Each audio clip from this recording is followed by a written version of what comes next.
तो बेटा numerical session with Arif langar for class 10 में आज हम और आगे बढ़ते हैं। और बेटा मैं आपके लिए एक सवाल लेकर आया हुआ हूं जो कुछ इस तरह से है। Show how would you connect three resistors each of resistance is 6 ohm so that the combination has a resistance of. पहला वाला पार्ट क्या बोल रहा है, जिसमें कि आपकी नेट रेजिस्टेंस होनी चाहिए 9 ओम और दूसरे वाले में कितनी होनी चाहिए 4 ओम होनी चाहिए। शाबाश।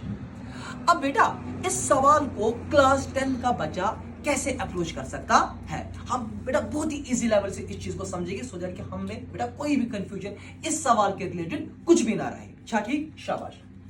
देखो बेटा क्लास 10 का बच्चा इस सवाल को करने के लिए उसके लिए पहले दो कॉन्सेप्ट से ऑलरेडी पढ़े हुए होते हैं। एक कॉन्सेप्ट होता है बेटा रेजिस्टेंसेस इन सीरीज और रेजिस्टेंसेस इन पैरेलल, वो इसने ऑलरेडी बेटा इसके लिए पढ़ा हुआ होता है।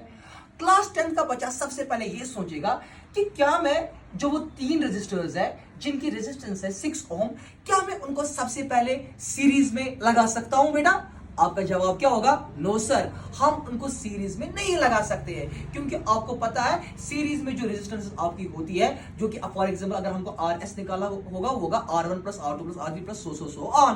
तो अगर मैं इन तीन रेजिस्टर्स को जिनकी रेजिस्टेंस 6 ओम है, अगर मैं इन तीनों को किस में लगा दूं, सीरीज में, तो ये हो जाएगा ना 6 ओम प्लस 6 ओम प्लस 6 ओम, और वो कितने ओम आएगा टोटल आंसर 18 ओम। क्या हमारे इन दो पार्ट्स में हमको किसी में 18 ओम आंसर निकालना है तो हम इनको रेजिस्टर्स को सीरीज में हम नहीं लगा सकते। अब क्लास 10th का बच्चा जो है अब वो इस एतबार से सोचेगा, इनको हम लगा देंगे किसमें, पैरेलल में। किसमें लगा देंगे, पैरेलल में। फॉर एग्जाम्पल आपको पता है 1/RB is equal to 1/R1 plus 1/R2 plus 1/R3। Sir आप क्यों तीन तक गए, क्योंकि क्वेश्चन बोल रहा है कि हमको कितने रेजिस्टर्स से कनेक्ट करने हैं, तीन ही करने हैं बेटा कनेक्ट। तो ये आ जाएगा 1/RP is equal to 1/R1 भी 6 है, R2 भी 6 है और R3 भी बेटा आपका 6 है। तो 1/RP इज इक्वल टू 6 निकलेगा एलसीएम, 6 into 1 1, 6 into 1 1, 6 into 1 1। ये आएगा बेटा 1/RP इज इक्वल टू 3/6, 3 1 जा 3 2 जा, तो 1/RP इज इक्वल टू 1/2। अगर हम दोनों साइड को रेसिप्रोकल कर लेंगे तो ये आ जाएगा ऐसे RP इज इक्वल टू 2 ओम। जरा बेटा मुझे एक बात बोलो, क्या ये 2 ओम पहला वाला पार्ट डिमांड कर रहा था? क्या बेटा ये 2 ओम दूसरा वाला पार्ट डिमांड कर रहा था? तो वहीं से ही पता चला कि हम रजिस्टर्स को नहीं कनेक्ट कर सकते हैं पैरेलल में भी। बेटा कॉन्सेप्चुअल अंडरस्टैंडिंग हो रही है आपको। ये आप मतलब पहले ही जाओगे एग्जाम में गोटा याद करके कि हाँ मुझे इन दो रेजिस्टर्स को ऐसे लगाने और मुझे अपना आंसर निकल जाएगा। क्या पता उसने वहां पर इन नंबर्स को वहां पर चेंज किया, तो क्या हमारे लिए ये मतलब ये नहीं बनता है कि हम इन चीजों को पूरा कॉन्सेप्चुअली पहले क्लियर कर ले, सो दैट कि हम कोई भी न्यूमेरिकल चाहे वो SC1 का हो चाहे वो आपकी NCERT का हो वो आराम से आप कर पाओ। बेटा बात आ रही है बेटा समझ में कि नहीं, शाबाश। तो पता ये चला कि न तो हम इनको सीरीज में लगा सकते हैं रेजिस्टर्स को, और पता ये भी चला कि न तो हम इनको पैरेलल में भी लगा सकते हैं डायरेक्टली। अब क्या फिर कर लेंगे, अगर हम कुछ बेटा ऐसे कर लेंगे, क्या सपोज एक रेजिस्टर जो आपका है ठीक है उसको हम ऐसे रख लेंगे, और इसके बाकी जो दो रेजिस्टर्स है वो हम बेटा कुछ ऐसे बनाएंगे। इससे क्या पता चला, इससे यह पता चला कि आपने क्या किया, अगर ये रेजिस्टर R1 है और अगर ये रेजिस्टर R2 है और अगर ये रेजिस्टर R3 है, इस डायग्राम से अभी तक ये पता चल रहा है कि मैंने रेजिस्टर R1 को सीरीज में लगाया हुआ है। किसमें लगाया हुआ है, किसके साथ सीरीज में लगाया, resistor R2 and resistor R3 के साथ। लेकिन जो resistor R2 and resistor R3 है वो खुद किसमें है, वो खुद पैरेलल में है। शाबाश। तो इनको पहले हम मान लो यहां से यहां पर एक बैटरी लगाई हुई है, आराम से देखना बेटा, इसकी भी 6 ओम ये वो सप्लाई करेगी वोल्टेज कुछ, ये 6 ओम है, ये भी बेटा 6 ओम है और ये भी बेटा 6 ओम है। जरा अब हम यहां से देख लेंगे कि क्या हम यहां से अचीव कुछ दोनों में से कर सकते हैं। मुझे खुद भी नहीं पता ऐसे है कि नहीं है, हम देख लेंगे क्या हम अचीव कुछ कर सकते हैं कि नहीं।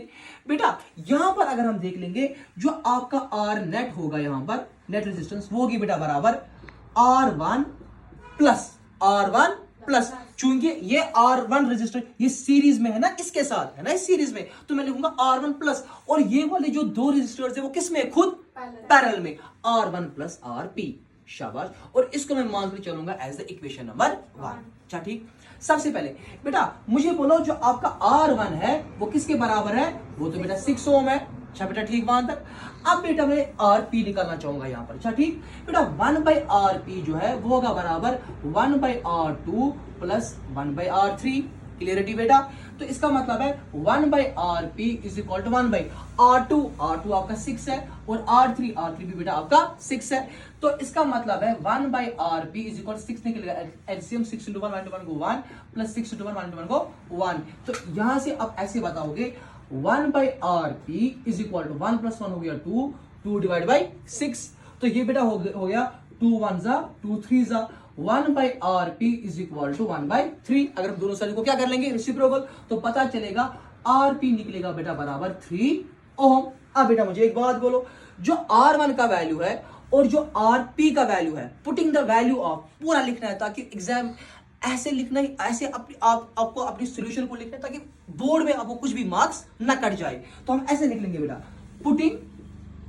Putting value of R1 and RP in equation number 1। तो वहां से ये पता चला जो आपका R नेट है वो निकलेगा बराबर R1 किसके बराबर है बेटा 6 ओम, शाबाश, प्लस RP किसके बराबर निकला बेटा 3 ओम, शाबाश। तो इसका मतलब है R net is equal to 9 ohm. तो पता क्या चला, पता ये चला कि 9 ओम रेजिस्टेंस को हम कैसे ऑब्टेन कर सकते हैं अगर हम इस पहले वाले रेजिस्टर को सीरीज में लगा दे, बट जो अगले वाले 2 रेजिस्टर्स होंगे उनको किस में लगा देना है, पैरेलल में। हो गया बेटा पार्ट 1। आई होप कि जो व्यूअर्स आप इस चीज का स्क्रीनशॉट भी उठा सकते हो। अब लेकिन पार्ट बोल रहा है कि अब इसमें हमको और एक रेजिस्टेंस अचीव करनी है and that is 4 ohm resistance. अब आपका सवाल होगा कि सर वो कैसे कर ले। देखो बेटा, अगर हम एक काम कर लेंगे, आप बोलोगे सर क्या काम करना है, हम ये कर लेंगे बेटा, जो आपके पास 2 रेजिस्टर्स है, क्या बेटा आपके पास 2 रेजिस्टर्स, हम उनको लगा देंगे पहले सीरीज में। किसमें लगा देंगे, किसमें लगा देंगे बेटा सीरीज में, और उनके साथ हम एक और रेजिस्टर यहां से लगा देंगे पैरेलल में। कहां से लगा देंगे, पैरेलल में। बात समझना, यानी ये हमारा फॉर एग्जाम्पल मान लो R1 है, ये बेटा आपका R2 है और बेटा ये आपका R3 है। इसमें जो रेजिस्टर R1 है वो पैरेलल में है किसके साथ, R2 एंड R3 के साथ। बट R2 एंड R3 खुद कैसे है, वो खुद सीरीज में है। तो यहां से ये पता चला कि अगर मुझे यहां पर 1/R नेट निकालना होगा, सर आपने क्यों नहीं सर इस टाइम लिखा सीधे R, आपने क्यों लिखा 1/R नेट, क्योंकि यहां पैरेलल वाली रेजिस्टेंस निकाल रहे हो, क्योंकि ये और ये जो है ये आपस में किस में है, पैरेलल में। तो इसीलिए मैंने यहां पर 1/R नेट लिख लिया। 1/R नेट ये होगा बेटा बराबर 1/R1 प्लस 1/, ये और ये चूंकि सीरीज में है ना, तो हम लिखेंगे ऐसे 1/RS, 1/RS, चूंकि दोनों सीरीज में है। तो यहां से भी ये पता चला जो आपका बेटा 1/R, अच्छा इसको मान लो ऐसे, इसको रखो इक्वेशन नंबर 1। अब बेटा मुझे एक बात बोलो, ये भी 6 ओम है, ये भी बेटा 6 ओम है और ये भी बेटा 6 ओम है। जो आपका R1 है वो बेटा 6 ओम है, ये हमको बेटा पता है। अब मसला किसका है, RS का। देखो बेटा जो आपका RS सिर्फ होगा, सिर्फ RS, वो होगा ना R2 प्लस R3, वो होगा R2 प्लस R3, यानी वो होगा 6 ओम प्लस 6 ओम, और वे बेटा आपका हो गया कितना, 12 ओम। अब इन दोनों का जो वैल्यू है R1 का भी और RS का भी, उसको डालेंगे इक्वेशन नंबर 1 में। तो इसका मतलब है 1/R net is equal to 1/R1 कितना है बेटा 6 है, प्लस 1/RS कितना है बेटा वो 12 है। अब बच्चा बोलेगा सर मुझे ये चीज भी समझा दीजिए, 6 और 12 का एलसीएम कैसे निकाला जा सकता है। अच्छा बेटा मैं वो भी सिखाऊंगा, 6 और 12। अच्छा ठीक, तो इसके लिए हम लैडर मेथड यूज कर लेंगे।